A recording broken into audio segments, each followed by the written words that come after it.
함께 말씀을 나누기를 원합니다. 왕들의 이야기 8번째 사르밧가부 절망 앞에 서다 라는 제목으로 말씀을 나누기를 원합니다. 그림을 잠깐 한번 올려주실래요? 예. 잘 아시는 분이실 거야. 아시는 분들은 CTS의 내가 매일 기쁘게 MC인 최선교 집사님이라는 분인데요. 이분이 간증한 이야기입니다. 간증을 한 이야기인데 KBS 아나운서로 방송 활동을 시작했고요. 전국 일주 그리고 생방송 행복찾기 등의 인기 프로그램을 진행했습니다. 현재는 저기 보시다시피 CTS 내가 매일 기쁘게 MC로 활동하고 있습니다. 이분이 처음에는요 불교의 특심인 뼛속까지 불교 집안의 사람이었습니다. 친할머니가 절을 3개나 가지고 있을 정도였습니다. 처갓집에도 모두 불교를 믿고 단 한 사람도 교회 다니는 사람이 없었습니다. 이분이요 학창 시절에 그 대학교에서 불교 학생회장을 역임했던 사람입니다. 그래서 기독교인이라고 하면 질색하고 싫어하고 사람으로 취급도 하지 않은 사람이었습니다. 심지어는요 코스모스 백화점이라는 곳 앞에서 전도하는 사람들과 싸움까지 할 정도였습니다. 그는 하나님을 비웃고 살아왔습니다. 그리고 이분의 삶은 늘 만사형통이었어요. 아나운서 합격하고요 MC로서 20년 동안 아주 잘 나갔습니다. 그리고 유독 그 집안에 딸이 없었어요. 그 집안에 한 80%가 남자고 20%가 여자일 정도로 딸이 없었어요. 근데 32년 만에 보물 같은 딸을 얻습니다. 딸의 이름은 혜원인데 이 딸이 태어나서 너무 기뻐서 할아버지가 병원에서 만세 삼창할 정도로 너무 좋아했습니다. 그런데 어느 날 엄청난 그 위기, 절망들이 이분 앞에 다가왔습니다. 이 딸인 혜원이가 기저귀 차고 아장아장 겨우 걸을 3살 때 1993년 9월 25일 토요일 11시 50분 평소와 다름없이 이제 이 최승규 집사님은 방송에 나가가지고 이제 생방송을 하고 있었죠. 근데 그 생방송을 끝내고 나오는데 후배가 굉장히 슬픈 표정으로 쳐다보면서 쪽지를 건넸습니다. 딸 교통사고 생명 위독 강남 성심병원 응급실. 나중에 어떻게 됐는지 이분이 이제 그걸 알아보니까 어떻게 됐냐면 이삿짐 실은 25톤 트럭이요. 타이탄 트럭이 이 대문 앞에서 모래장난하며 놀고 있는 이 딸 혜원이를 보지 못하고 후진을 하다가 뭔가 덜컹하니까 뭔가 걸른가 보다라고 생각하고 다시 앞으로 한 번 더 갑니다.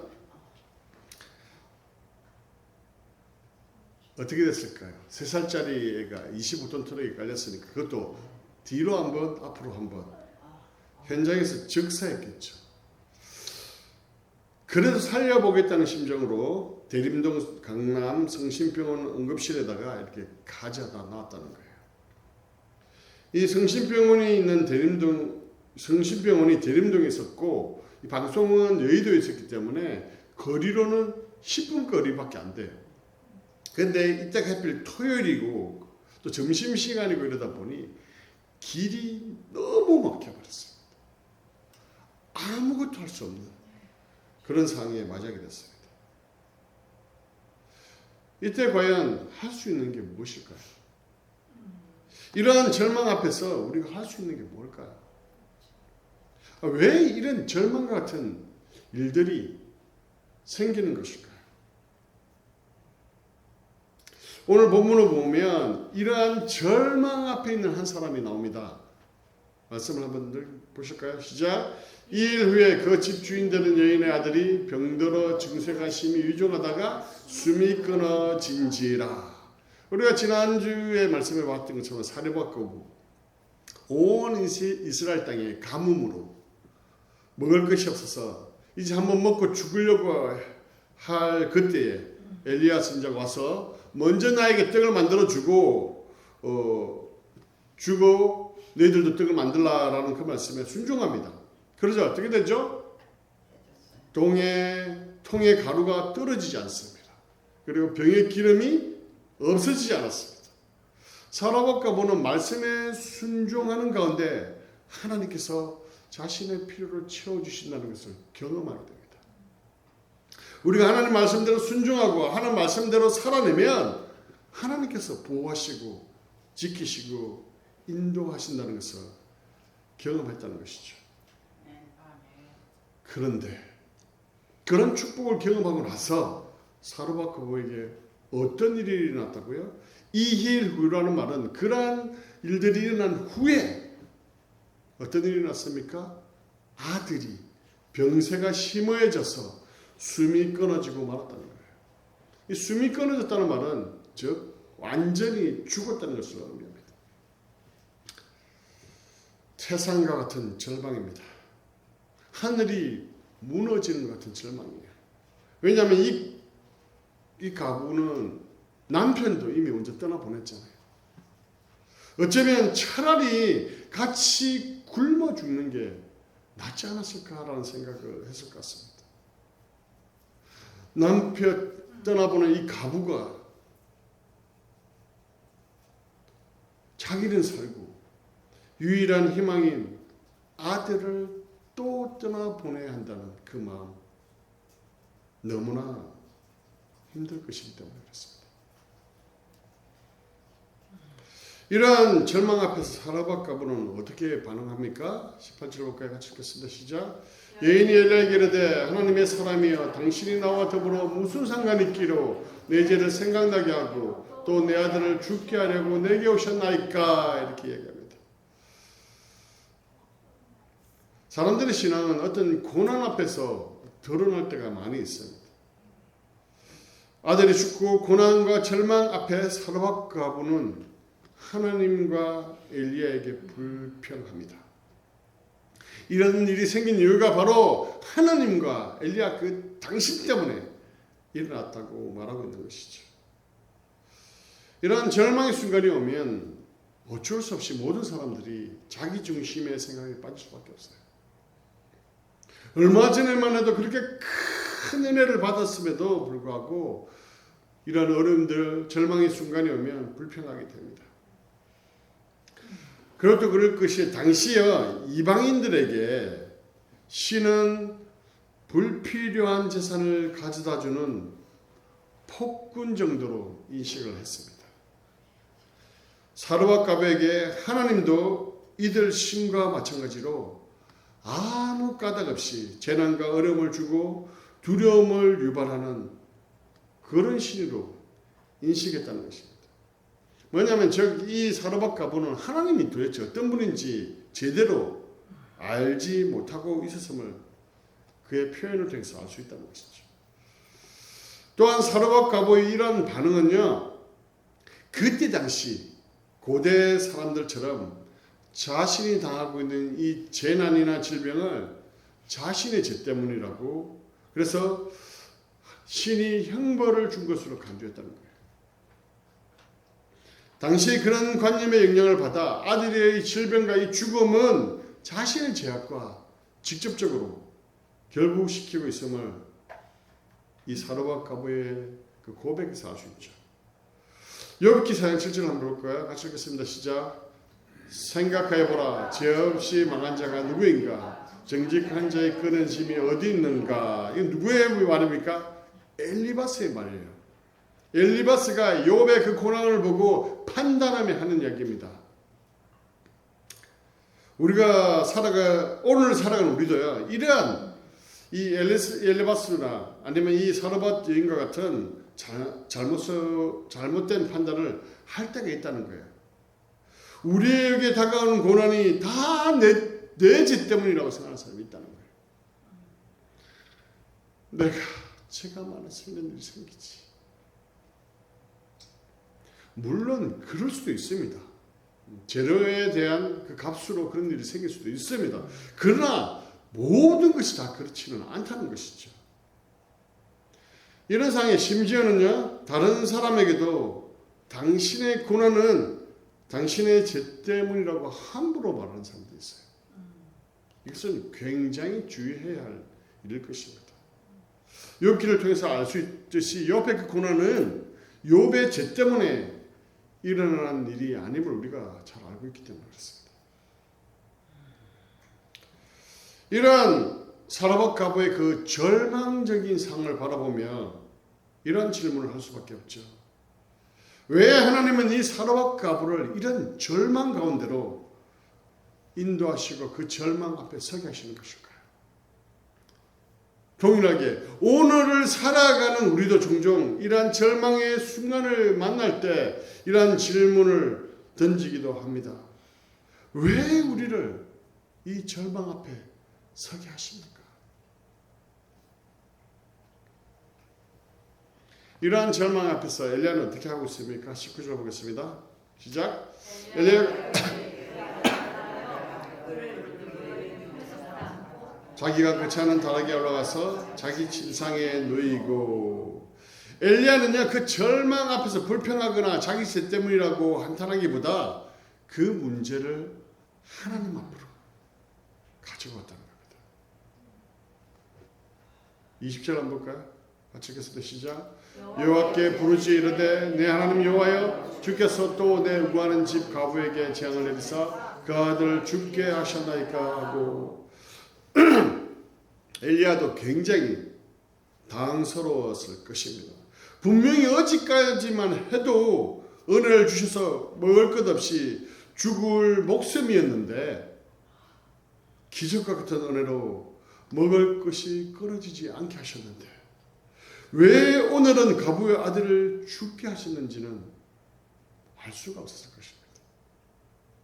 이것은 엘리야의 어떤 불신앙이라기보다는, 그리고 원망이라기보다는 사라밧 과부를 대신하는 신앙적인 그 탄원의 모습, 이번을 알 수가 있습니다. 그래서 어떻게 합니까? 21절 보겠습니다. 시작. 몸을 세 번 펴서 엎드리고 여호와께 부르짖어 이르되 내 하나님 여호와여, 원하건대 이 아이의 혼으로 그의 몸에 돌아오게 하옵소서 하니. 이 몸을 세 번 폈다는 것은요, 성경에는 숫자가 굉장히 중요한데 3, 7 이건 완전수예요. 즉 이 완전수를 의미하는데 이건 뭐냐면 온전히 완전하신 하나님의 능력으로 그 아이가 살 수 있다는 고백의 모습이라는 것이죠. 그리고 그 완전한 하나님의 능력이 자기 몸을 통해서 나타나기를 소망하여 자기 몸을 애틋하게 아이가 포기하고 있다는 것이죠. 즉 다시 살려달라는 그 간절함이 이 모습 속에 나타나고 있다는 것이죠.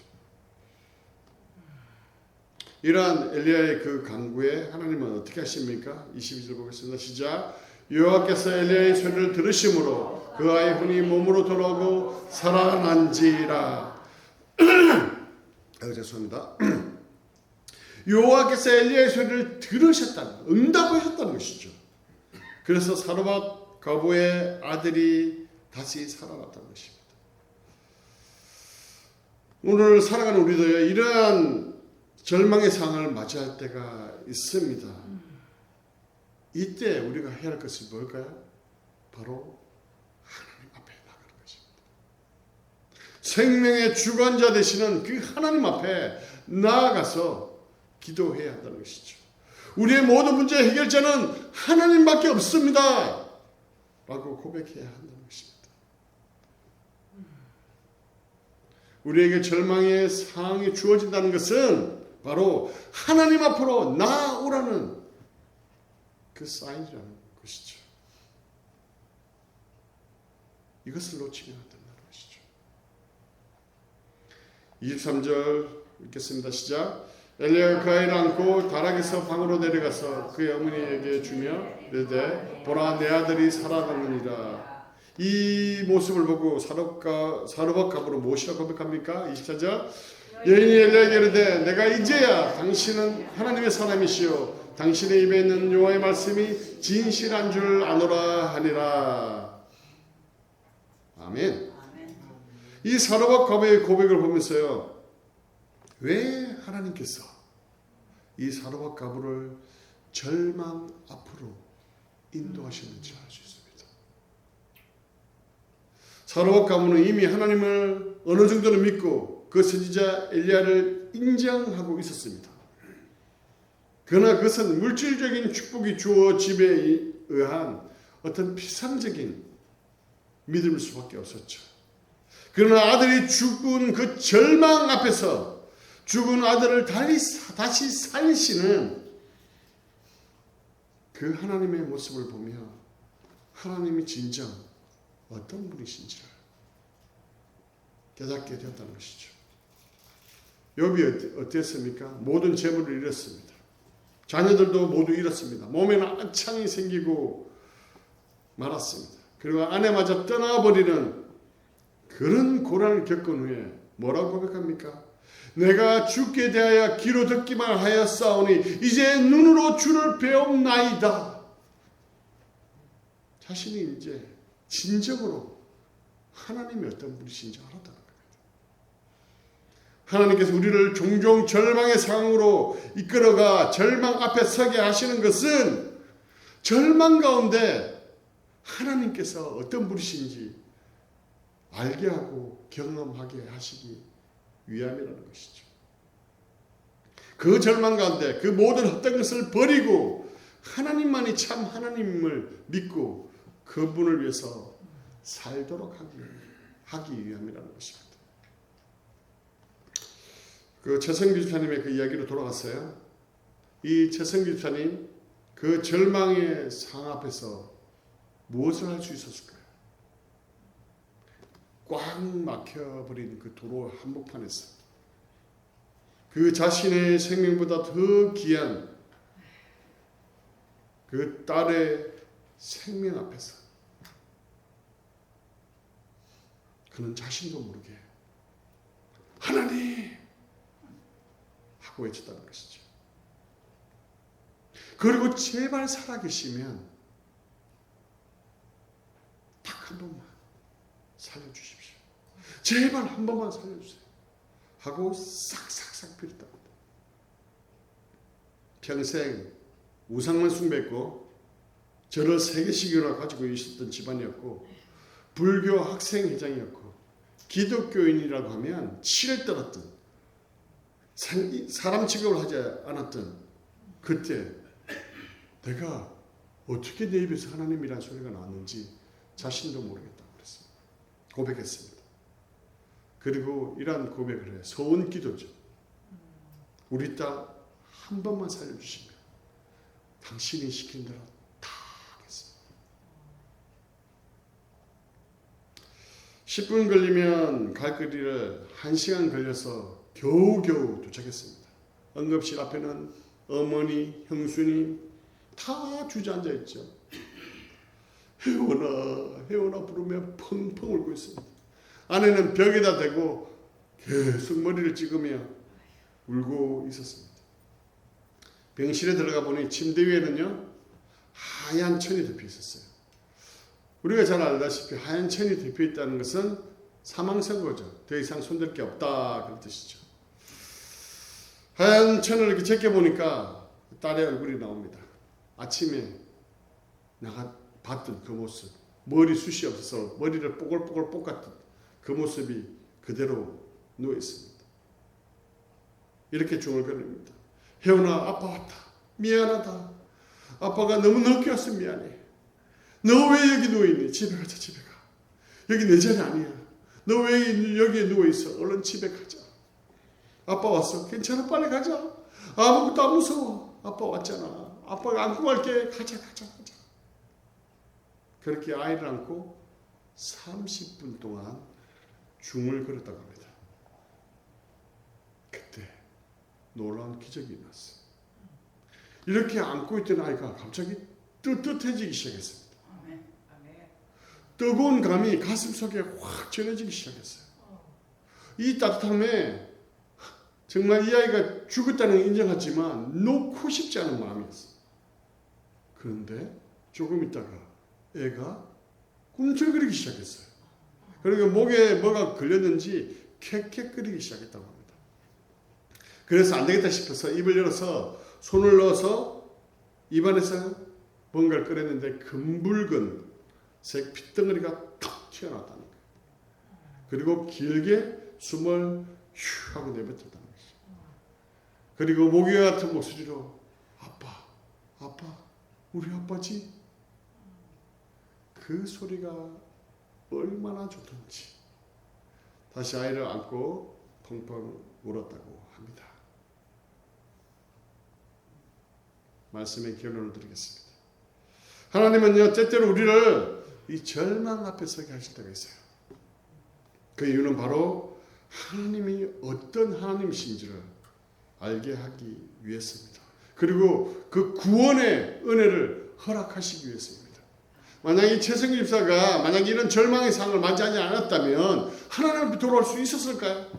결코 돌아올 수 없었습니다. 불교의 집안에 불교로 때에 절이도록 살았던 사람이 기독교로 돌아올 수 있을까요? 없었을 것입니다.